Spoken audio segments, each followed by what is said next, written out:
Once upon a time, there was a magnificent golden castle on a silver cloud high up in the sky, which has nothing to do with anything, because our story is about an old woodchopper who lived in a shack. But that's a good way to start a fairy tale. The old man was very happy, but he had a daughter who was very unhappy because, well, she was rather plain. Actually, she was really plain. In fact, she had to face like 5 miles of bad road. Anyway, it was time for her to marry, but because she was so fat and ugly, none of the young men of the kingdom ever came to ask for her hand, or any other part of her body for that matter. Then one day, the old man decided to cheer her up. Child, it is your birthday, and I've brought you something to keep you from being so lonely, he said. A man? She asked, wide-eyed. Nope, a mule. He pointed to a brown, furry, four-legged, grunting beast. Well, a mule wasn't exactly the kind of companion she had in mind, but at least it was somebody to talk to. Hi there, silly beast, said the girl to the mule. I wonder if you were once a handsome prince, changed into a mule by a wicked witch. If so, I could break the spell with a kiss. She smacked the mule right on its lips. But it was no use. The mule was a mule and had always been a mule. The next day, the old man instructed his daughter to take a bundle of sticks to the village. A bundle of sticks? What for? She asked. How should I know? Said the old man. But somebody is always carrying a bundle of sticks around in villages. You know that.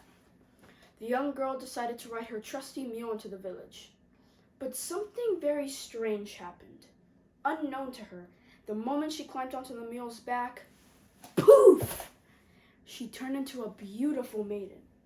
You know the type. Blonde hair, blue eyes, a figure like she spent her days during jazzercise. Anyway, when she got to the village, she could hardly believe her eyes. For all the young men, instead of laughing and throwing mud at her, they bowed, tipped their hats, and made catcalls. She was still trying to figure it out when a handsome young prince rode up to her on a snow-white horse. Ah, fair lady, he exclaimed, you are truly the most lovely beauty in the land, he said. Why, my young prince, she replied, batting her eyes. Are you nuts or something? With your permission, he said, I should like to call you upon tonight. How about when the clock strikes the hour of 8-ish? Flushed with excitement, the girl raced home. But when she arrived, the moment she stepped off the mule's back, poof! She immediately returned to her ugly, disgusting little self again.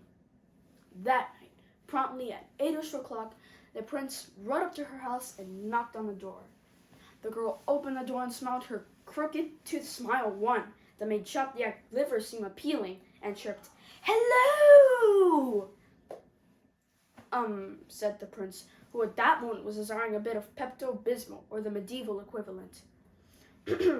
Is your sister at home? He asked. I don't have a sister, the girl said. Your aunt, then.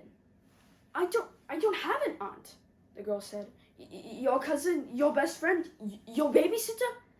What are you talking about? I live here alone with my father. The prince, figuring he had the wrong house, galloped quickly away from her house. And the poor girl was left standing at the door, heartbroken and trying to understand what had gone wrong. The following day, the old man instructed his daughter again to go to the village, this time to pick up a bundle of sticks. It'll take your mind off your ugliness, the old man said, patting her kindly on the head. No sooner had the girl ride her mule, and poof! Beautiful again. When she got to the village, she chanced to pass a clear, still pool of water. Looking into it, she was now shocked to see that she was now very beautiful. She jumped off for a closer look, and then, poof! She immediately returned to a disgusting hag again. I get it now, she said out loud to no one in particular, as people in fairy tales sometimes do. This is a magic mule. As long as I sit on this beast, I'm a beauty. She jumped back on the saddle and poof! She turned into another beautiful maiden. She had finally realized what had happened. After, the Beauty and the Beast dashed to find the prince. When the prince saw her, he rode up to her on his gallant white steed. I have found you again. Please say you will be mine so that we may be married. Yes, but on one condition, she said, that I remain on my mule at all times. Of course, this seemed like a strange request, but the prince agreed. So be it, my love, he said, and so that we shall start off on the right foot, or on the right hoof, I shall stay on my horse as long as you stay on your mule. And thus they were married by a priest who delivered the sermon on a donkey. And as the years went by, the girl was very happy. But although the poor mule did get a bit of a backache, and as any good husband would, he took her dancing every Saturday night, where there would be the most striking couple on the dance floor, or the most striking quadruple on the dance floor. One day, as the girl rode into the garden, whoosh! The wind blew off her bonnet.